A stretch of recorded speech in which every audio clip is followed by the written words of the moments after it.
Hey YouTube, today is Saturday, October the 22nd, and this is my third video in the series about this 87 Buick Grand National that one of my best friends and brother from another mother bought brand new back in the day. First, I'd like to ask you to take this moment to subscribe to my channel and please give this video a thumbs up because it helps with the YouTube algorithm and getting them out there. Now, I'm not a professional YouTuber, as you can tell. Also, I'm not monetized. It's just a hobby at this point, but who knows what it could turn into someday.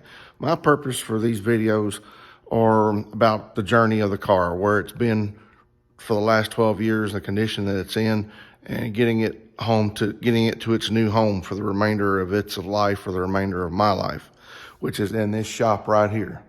This car is more special, more important to me than the other 87 Buick Grand National over there under the cover because of whose it was. I really love this man. He was a brother from another mother at my table Thanksgiving and Christmas every year for as long back as I can remember, a decade. Anyway, let's get into it. Let me see here if I can flip this thing around. Well, anyway, hang on a minute. Let me pause and flip this thing around. Oh, and as always, check the description of my videos. You're supposed to check the description of any YouTube videos that you're watching, but check the description of this video if this is the first one of mine in this series that you're tuning into, about the history of this car, where it had been sitting for the past 12 years, so forth and so on. And to update you, if you haven't been tuning in or haven't caught the first two in this series, what happened when I got to the gas station, I knew that it was found out that it was full of gas, disconnected the mass air. I mean, I have no scan tools, no nothing, I'm flying blind. And with the mass airflow unplugged or plugged in, either way, it was running worse. So I got it across the other side of the interstate under the bridge to a pilot, got it parked over there, went and got the truck and trailer, come back, and that was pretty much the last time it ran under its own power. I was able to just get it up onto the trailer, and that was it. Got it home, drained all the old gas out, changed the fuel filter, and haven't been able to get it started since. So now I'm going after the plugs and then the injectors, checking all the vacuum, et cetera, et cetera. But hey, in case you weren't aware, you see that car under the cover over there? I got a parts car. That's my parts car. Stay tuned. Let's get into this.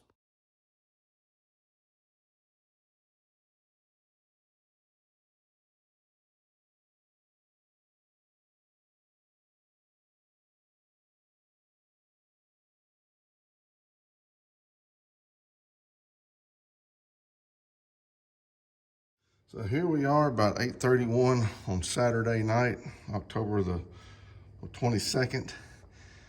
We've got all new plugs in it. It was a journey.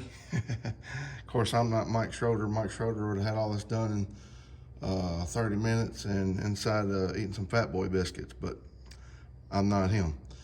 Anyway, of course, I had to stop and go get a gap gauge because I guess mine's packed up in them totes somewhere, and Dad's ancient things wasn't to my fancy. But here's just as they come out: 6, 4, and 2, 5, 3, and 1. And as you can tell, at minimum they need cleaning. They are new plugs, but just went on and replaced them. I didn't have a plug blaster, so just went on and replaced them, gapped them at 35. And now we're fixing to change oil. So we know the car's got oil leaks. Where's my flashlight? Well, if I can find my flashlight, we'll be in business. Let's see here. Before we get into the car, it'd be nice to have a flashlight. There it is. So we know the car's got oil leaks. Let's shimmy under here and see what we can see.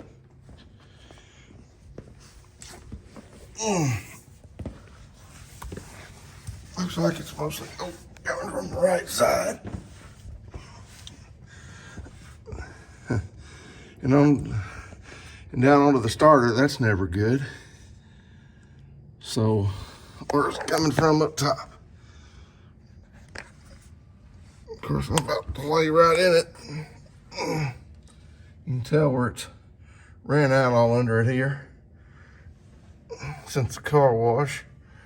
We don't even know if we got this at the car wash. Car hasn't been run, so this is just on the bottom of it. I don't know if we got this part at the car wash, but you can tell it's coming from up top, getting all over the starter. My guess would be the back of the intake or the back of the driver's side, passenger side valve cover. Of course, it does look wet right there. So we know it's coming from right in here, getting all over the starter. That's never a good thing. So, but even though the engine's cold, we're fixing to drop this oil. I mean, it'd be better than that crap that's in it. We're going to drop this oil and change it in the filter and then try to fire it up. Looks like we got possibly a little bit of oil coming down from on the driver's side here too.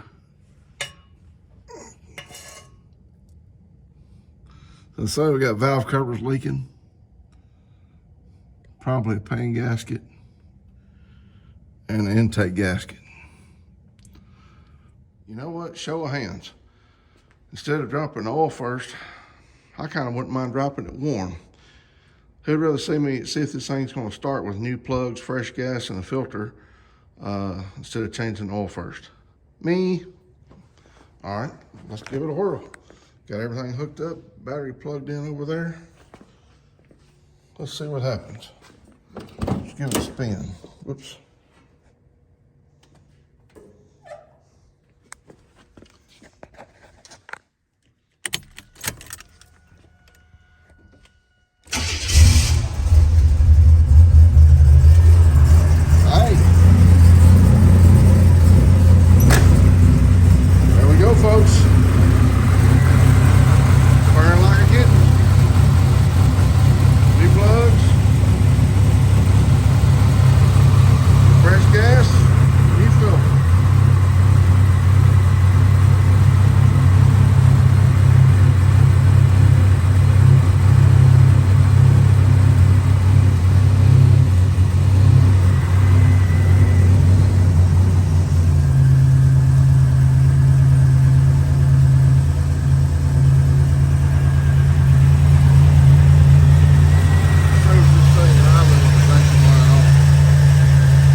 So I pulled the vacuum line off and it dies and it looks like gas coming out. Gas coming out. That's interesting. This old thing was hard to come off. It hadn't been off in 12, 13 years, but I saw a drop of gas come out of here. So apparently it may have a bad regulator, y'all.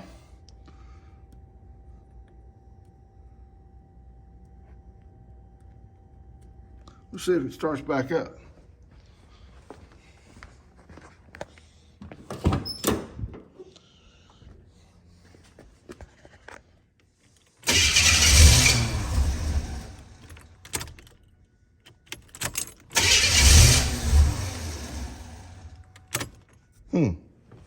Well, I'm gonna put this phone down. Well, day 4 turned into day 5. This is Sunday afternoon.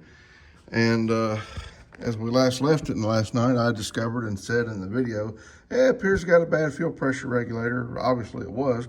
So we pulled that fuel pressure regulator, which had been on this car 30 years. I just scratched the crap of it a while ago. I don't guess it matters because it's bad, but you can't find them like this no more, folks. And it's every bit of 30 years old. So I went old school and dug out the stock original fuel pressure regulator. I just need to get the car started and being able to run and drive on its own and be able to move it. That's my goal here at this point in time. So we're going to throw this on and see what happens. And we've got the stock fuel pressure regulator on, and let's give it a spin, see what happens. We got battery connected, computer connected. I think I've got all the tools picked up out of the way. So let's give it a spin, see what happens.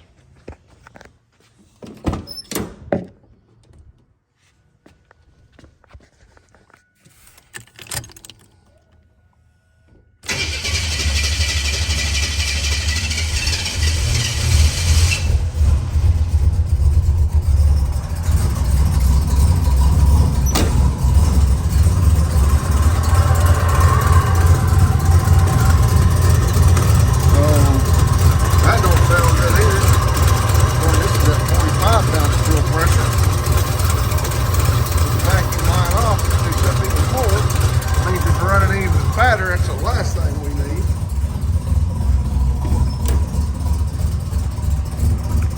I don't know, I gotta gig it.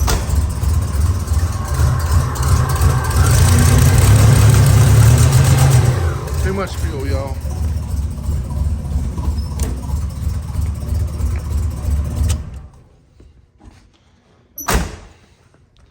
Well, back to square one. Okay. We can call this day 5, Monday, October 24th. And I had the bright idea to swap mass airflow sensors from my car to Randy's car. And here's Randy's original 32,000 mile mass airflow sensor that just came off of it. Mine was a lot cleaner, as I'll show you when I pull it off. Let's crank it and give it a whirl. I got the computer plugged in over there. Yep. Hopefully this will take care of it. I have no idea if my mass airflow sensor is any better. I do know that car's got some issues, but it's nowhere near as bad as this one. So let's, I'll show you over here where I pulled it. Mike says, "Don't start pulling parts off that car, man, you're crazy." But I just had to know. So there you go. So I'm hoping this will take care of the bloop, bloop, bloop, bloop, bloop, and loading up. We shall soon see.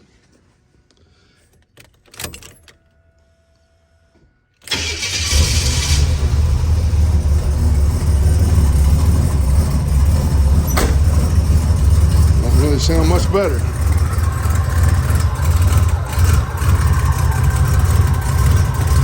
Don't sound much better at all.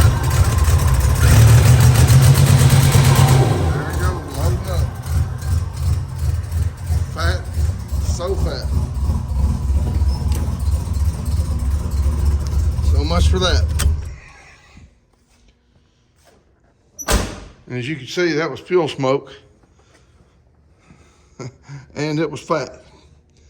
So, but all this rubber where this thing's set out, all these vacuum lines look so rough on this car. I did disconnect the power antenna, at least I think I did. I mean, just look at this right here, if you can see in the light. And it kept blowing it off. I mean, we cut it. I cut it the other day. Rob did, and stuck it back on there. Back here, this one was blowed off. Cut it, put it back on, but just look how rough brittle these lines look. I think I'm gonna have to. And I'm with Mike. I don't want to pull my fuel pressure regulator off either, because it's 30 years old. This thing right here is 30 years old. This is 87 right here, so looks like I want to step up and spend the money to get an adjustable fuel pressure regulator. However, folks, I don't have a ScanMaster. I don't have any way to communicate with this vehicle. I have been out of this for years. I am a Buick enthusiast, but I consider myself more of a V8 guy. But I'm very, very thankful to have this car. I am, because of who it belonged to. And so I had a turbo tune. This is how old I am, guys. Back in the 90s, what was his name? Ken, I can't think of his last name. Ken something or another. Had a turbo tune software for those 386 laptops and so forth, and a cable. You plug it up to the car. I had that. and I loaned it to Dave Fulmer, buddy of mine over in Gallatin's got 2 Buick Trans Ams, and I haven't seen him in a few years. So I have no information. I don't want to spend any money right now, guys. I've got money tied up in more important things called business and life. So, but I guess I want to spend the money and bite the bullet and get me a new fuel pressure regulator and see what happens. As promised, Randy's nasty mass airflow. It's been out in the weather for the last 12 years. Mine, off my car, it's never been outside overnight. Here's the inside of his. Rotate my hand. Inside of that one, it's been nasty where it's been sitting out in the weather. Even though the hood's shut, it's still, here's mine where it's been sitting inside. Folks, don't let your car sit outside like this. I mean, there's just no cause for this. I love this man, but he wouldn't listen to reason. He had some kind of vindictive vendetta against this car. Bad memories or memories that hurt him to think about of certain occasions with certain people, I think. It's not the road I'm not going to go down. But anyway, and he took it out on the car. And here we are. And I got the mass airflow reinstalled on my car. You can tell this hose right here is not digging into the, it just kind of touches it, but it's not digging into it. Let me get a little light on it there. Been like that for years. But anyway, huge difference between the 2 cars, as you can tell. What's painted nice and clean versus blah over there. Just, it breaks my heart, it really does.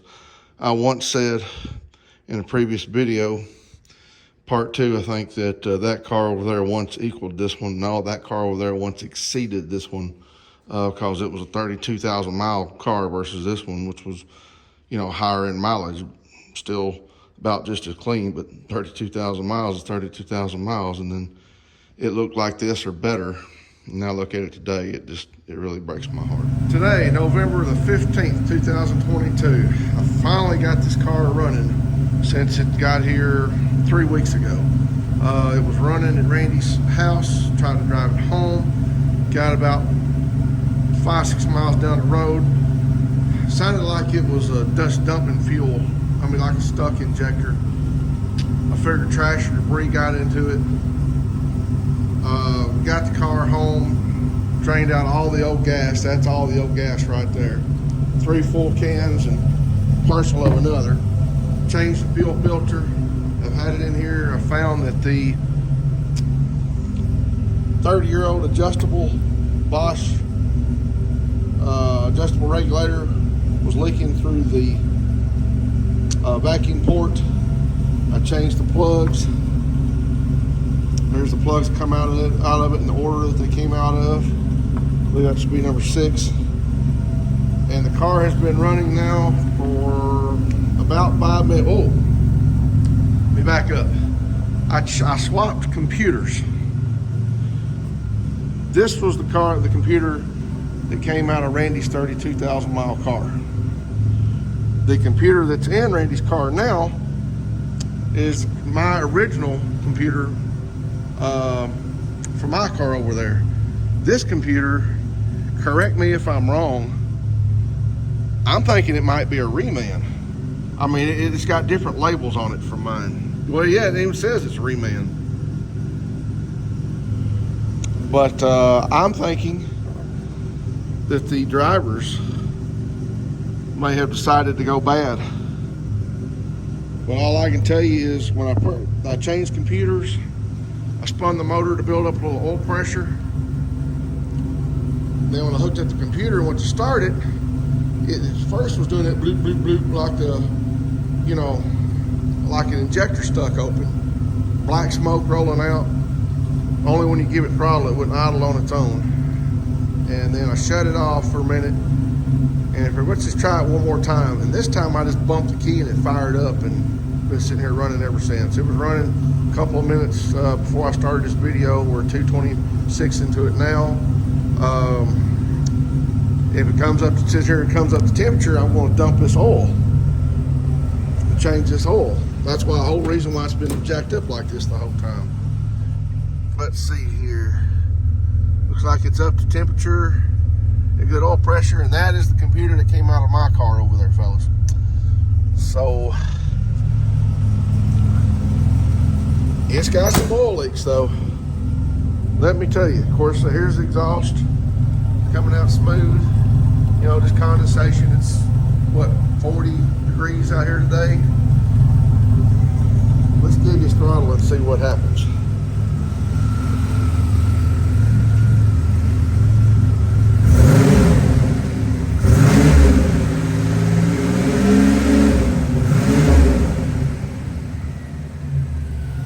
Not seeing any smoke. That's condensation. Engine sounds good. But man, is it dripping the oil. And yes, it's got some fuel in the oil, guys. So let's see if we can change this oil. I went to try to get the plug out with it cold a few weeks ago, and that plug is jammed in there. I'm hoping now that it's warm, I can wiggle it, try to tighten it and back it off, and get the plug out. We'll see. Stand by.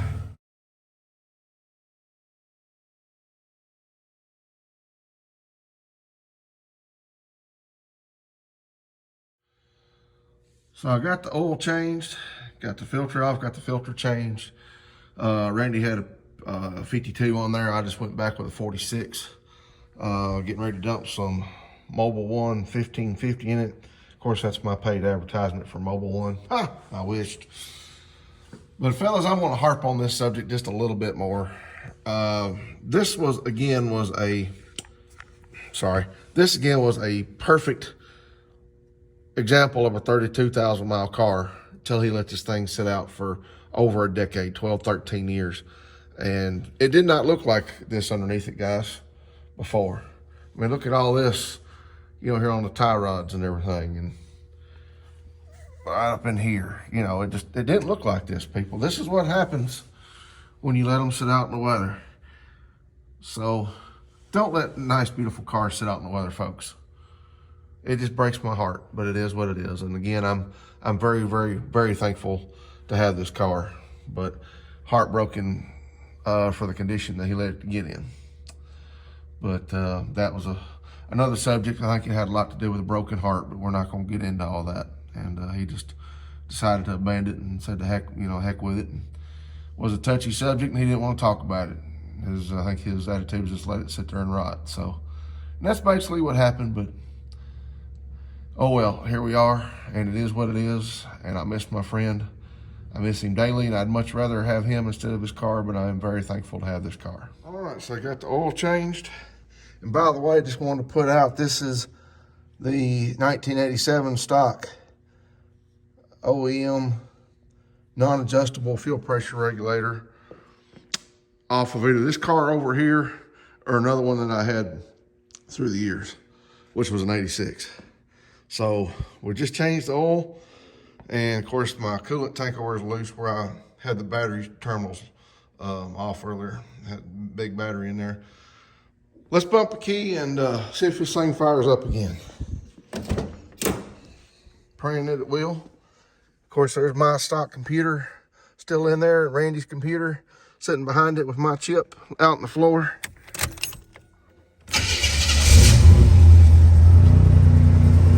Voila. Still got to look into that dash. Got a lot of things to look into. And I don't know what in the world's going on right here. This car was painted under warranty in 1993 at Cunningham Buick in Springfield. They did the same dealership painted my car over there a year earlier. Actually about 6-8 months prior. I don't know what this is going on. Something in the body line that the weather's brought out. But anyway. And it's burning like a kitten, y'all. No smoke.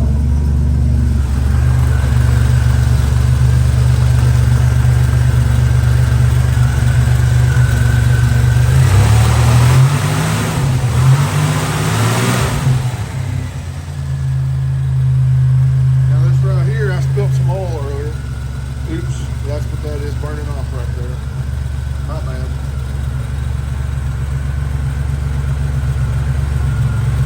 Yeah, hopefully it'll be burned off here directly.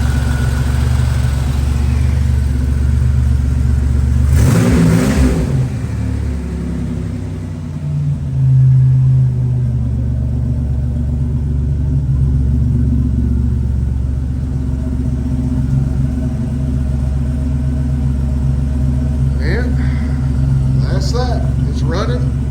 Now the goal is to get it parked over here beside this car, get the tractor turned around here a long ways. And I wish I would have cleaned the tractor up before I parked it. That's another story, how it got so muddy back in the summer. Had it out in one of the houses trying to move a pallet of stone. I should have made a video about that under America's Funniest Home Videos. But anyway, so I'm going to hopefully get the tractor over here a long ways, get this car beside that car, get that car over against the wall a little further. The truck here, of course, it'll have to come in here at an angle, and it'll kind of be into this stall a little bit, and then I'll have this bay open to do what I need to do, but things will be a little bit more over here this way, but I believe I can get them all in here. What do you think? Stay tuned. Thursday, November 16th, and here we are.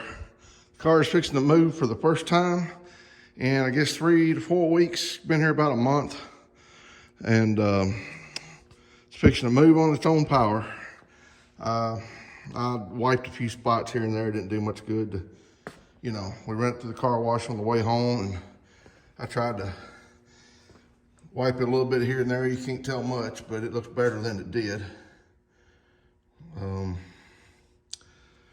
Wiped down the door jambs and stuff. Listen to this door right here. All I did was just clean the crap out of the hinges.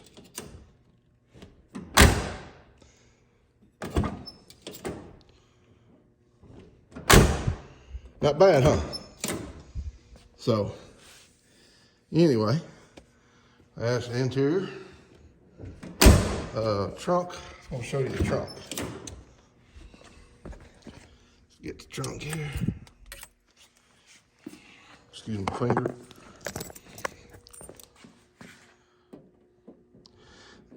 Well,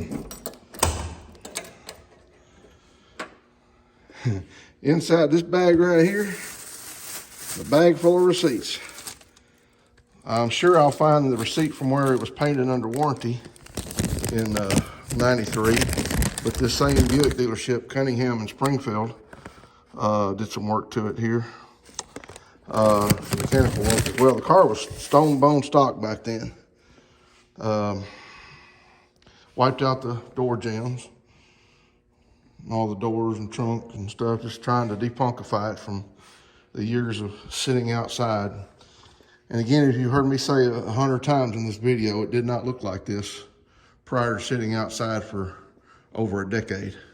It's just a shame, breaks my heart, but it's neither here nor there. I also found underneath this trunk mat this right here.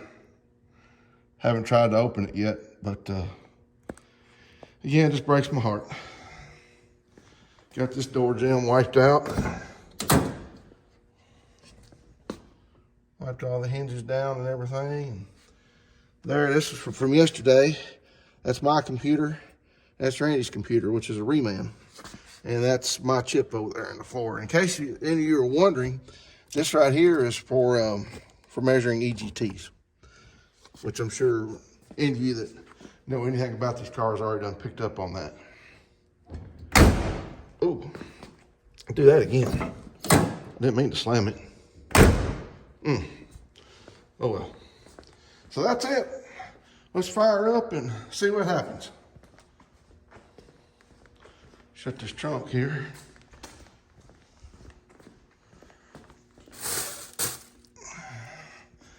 Guess I'll throw this back in here for now.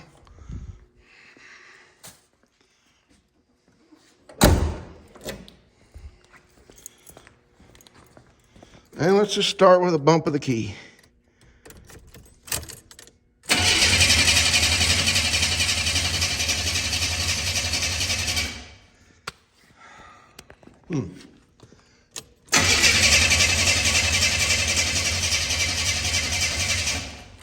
Did I disconnect the computer.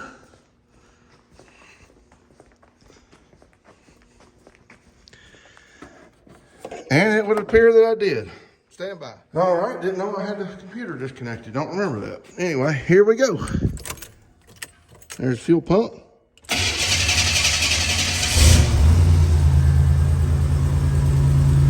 There it is.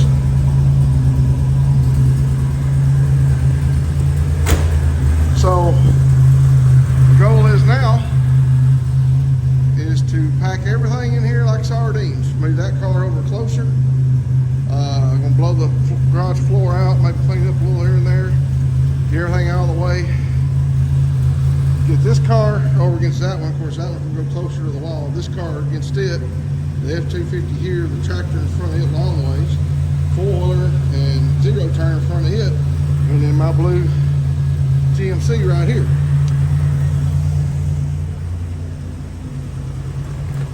In other words, I need to fit all that and my blue GMC that's in there in here. So, first time it's moved on its own in about a month. But as you notice, I'm going through the yard because this thing leaks oil. Now we got it running better. We know it was computer, and we changed the gas and changed the plugs. Let's just take it for a quick little honorary spin.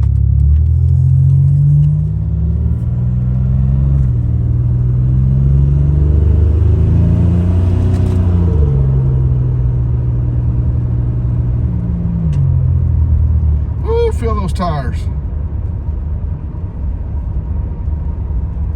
See, it's just rolled 357. It was 356 at the Pilot truck stop. It was 351, I think, when it left Randy's. That's how far we got. We know it'll build a little boost. Of course, we got fresh oil in it. And we're going to turn around and head back, guys. It's just, you can see the bump, bump, bump, this thing's bumping. And if you've seen my previous video on my car with, what, 27-year-old tires? Yeah. And you've seen this car, tires on this car, they sit outside for 13 years, dry rotted and split and cracked. Yeah, we ain't chancing it.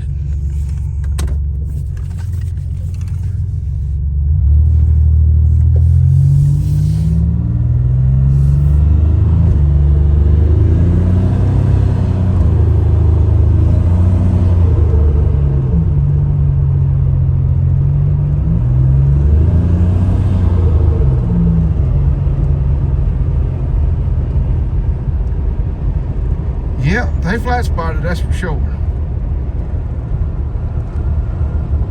Keep it in the road running. Now, I gotta pull this computer and stick it back in my car to move my car. Musical computers, that's how we roll, y'all. And tack stuck wide open. Fuel gauge isn't working.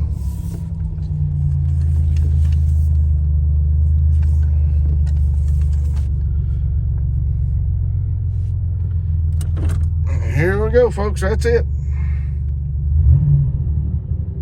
We know it builds boost. We know it drives pretty decent. Short little haul there.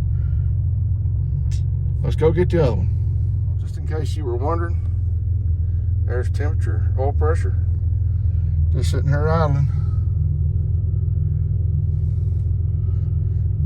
Let's go get the other. I'm saying let's go get the other car, but figure we'll just do a little looky see here at this one out in the daylight. Of course, y'all seen it at the car wash, so you know we got a lot of crap off of it. I've cleaned the door jambs a little bit. Just sitting out there in Randy's yard though. I mean, rocks hitting it, you know, mowing and everything. I mean, it's just eat all up. Tent's ruined. He had the windows tinted, obviously. He bought it brand new. I think there's probably a receipt for the window tint in here as well. It sure does sound good. Yeah, look at that crack. Ain't that pretty?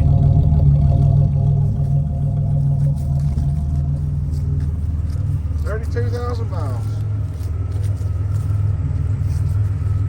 Let's go get the other one, y'all. Y'all want to see what this factory fuel pressure gauge does with the vacuum line off? There you go.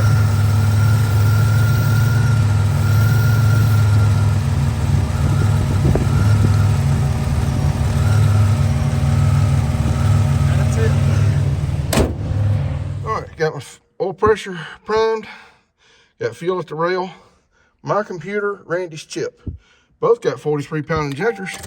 Let's see what happens.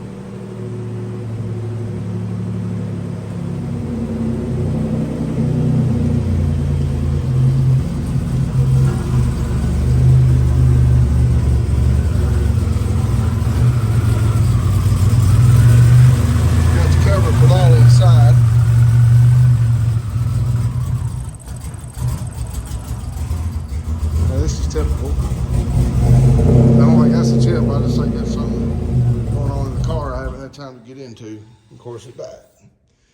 Oh well. Well, let's get her on. Well, I got my car out here, but it wasn't pleasant. Remember, it's got Randy's chip in my computer in my car, and my car don't like Randy's chip, so I think I'll stick with my chip. But it's the first time they've been together in years.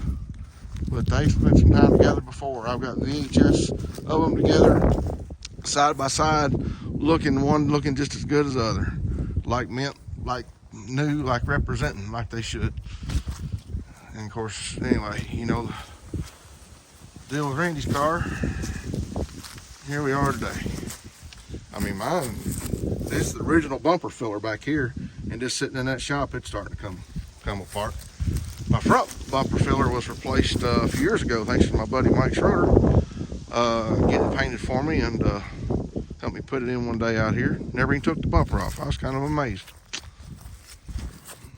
But here they are. And yeah, Mike, remember I told you I needed a weld? Well, the hanger came plumb off. I got it inside. So, yeah, I'm riding a little low there, buddy. Then I got Mama calling me. Guys, the sun's going down. I got a lot to do today, so I got to get moving. And here it is, the moment y'all been waiting for. Two cars side by side. And you're wondering, how in the world did he get everything in this shop? Well, this is how he did it. And of course, I still got my battery maintainer cords here to sort off that 4-bank battery maintainer.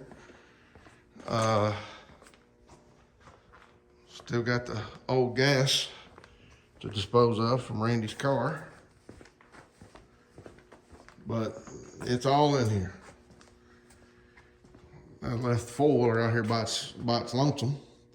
So I'm trying to, they're 25-foot cords. I don't think they will reach all the way back here, but I could be mistaken, but we'll find out, because I like to keep everything on maintainers and keep them rotated out. You know, I only got 4 cords, 4 banks, so. But each car over here has its own maintainer. So, here they are, the twins, side by side, together again for eternity, or at least just for the rest of my life anyway. So, 32,000 mile car that's been sitting outside for the last, over a decade, 12 to 13ish years. 97,000 mile car that's been inside its whole life. So, y'all be the judge. What do you think? Peep this right here, though.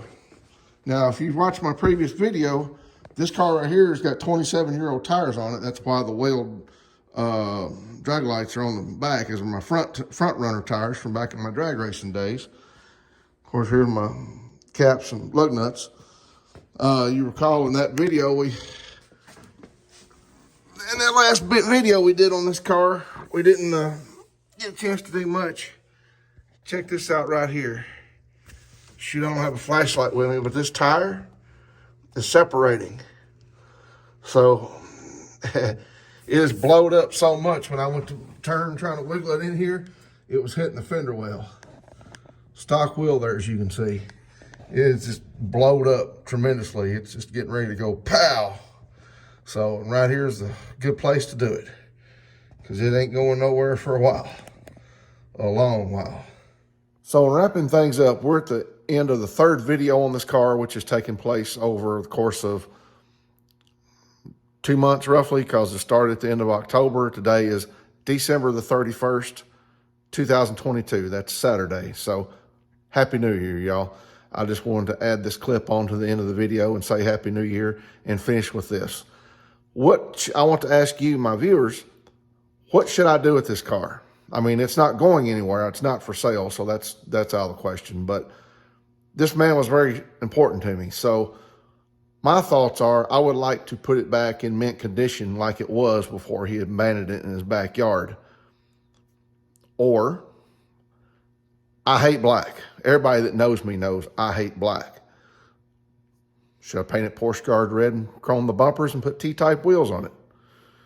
You're thinking, red turbo car or a red Regal, that sounds like Molly. Well, a friend of mine who, he and his family knew Molly back in the day and met him through Dennis Kerbin. Long story short, took a designer series, painted it Porsche Guard red. Of course, it still has the stock T-type wheels. T-top car too, and it is beautiful. Probably going to be doing a video on that car coming up in the next year. So, hey, Mike, I'm coming to pay you a visit. But anyway, what would you all like to see me do with this car? The engine's going to have to come out of it just to detail the engine compartment. I mean, it's that bad. I don't see how I can paint and clean up that engine compartment with the engine still in it. The engine does not need to come out of it as far as a repair or anything. I can reseal it with it still in there. But in order to get that firewall and everything right, it's going to have to come out. Be a perfect time to change the color on it if I wanted to change the color on the car. But I really don't. As much as I hate black, y'all, I'd rather just put it back the way it was, but in mint condition before Randy abandoned it in his backyard. So let me know in the comments, y'all. I'd love to hear from y'all. And what would you like to see me do with the car? And by the way, there's the four-wheeler in case you were wondering.